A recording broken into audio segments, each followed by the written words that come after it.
আলোচিত অভিনেত্রী পরিমণির সঙ্গে অবৈধ সম্পর্কের জেরে চাকরি হারালেন অতিরিক্ত পুলিশ সুপার এডিসি গোলাম সাকলায়েন শিথিল।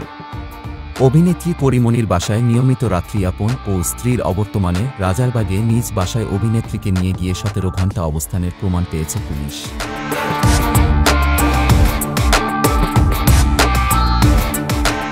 সেই তদন্তের প্রেক্ষিতে চাকরি হারালেন এডিসি গোলাম সাকলায়েন। ঢাকা মহানগর পুলিশের গোয়েন্দা বিভাগের ডিবি, সাবেক অতিরিক্ত উপকমিশনার ও বর্তমানে অতিরিক্ত পুলিশ সুপার মো. গোলাম সাকলায়েনকে বাধ্যতামূলক অবসরে পাঠানোর প্রাথমিক সিদ্ধান্ত নিয়েছে স্বরাষ্ট্র মন্ত্রণালয়।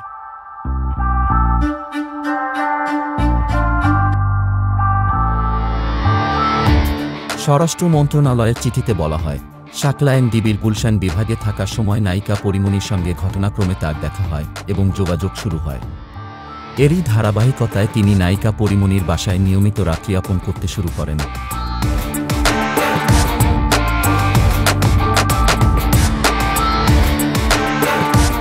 ওই মামলার তদন্তে সাকলায়েনের বিরুদ্ধে অসদাচরণের প্রমাণও পায় বাংলাদেশ পুলিশ।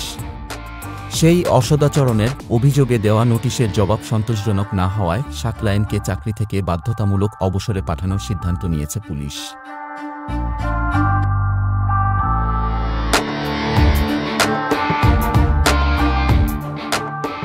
পরিমণির সঙ্গে তৎকালীন এডিসি গোলাম সাকলায়েনের সম্পর্কের বিষয়টি বিভিন্ন গণমাধ্যম ও সামাজিক যোগাযোগ মাধ্যমে ব্যাপকভাবে ছড়িয়ে পড়ে, যা সমালোচনার জন্ম দেয়।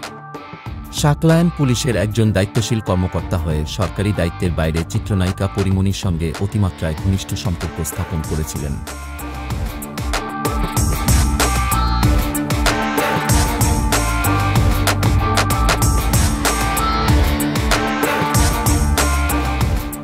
এতে আরও বলা হয়, বিবাহিত ও এক সন্তানের জনক হওয়া সত্ত্বেও পরিমণির সঙ্গে বিবাহবহির্ভূত অনৈতিক সম্পর্ক স্থাপন, পরিমণির সঙ্গে জন্মদিন উদযাপন ও নিজের সরকারি বাসভবনে স্ত্রীর অবর্তমানে সময় কাটানোর মতো ঘটনা প্রচারিত হওয়ায় সরকারের ভাবমূর্তি ক্ষুণ্ণ হয়েছে। এ অভিযোগে তার বিরুদ্ধে বিভাগীয় মামলা করা হয়।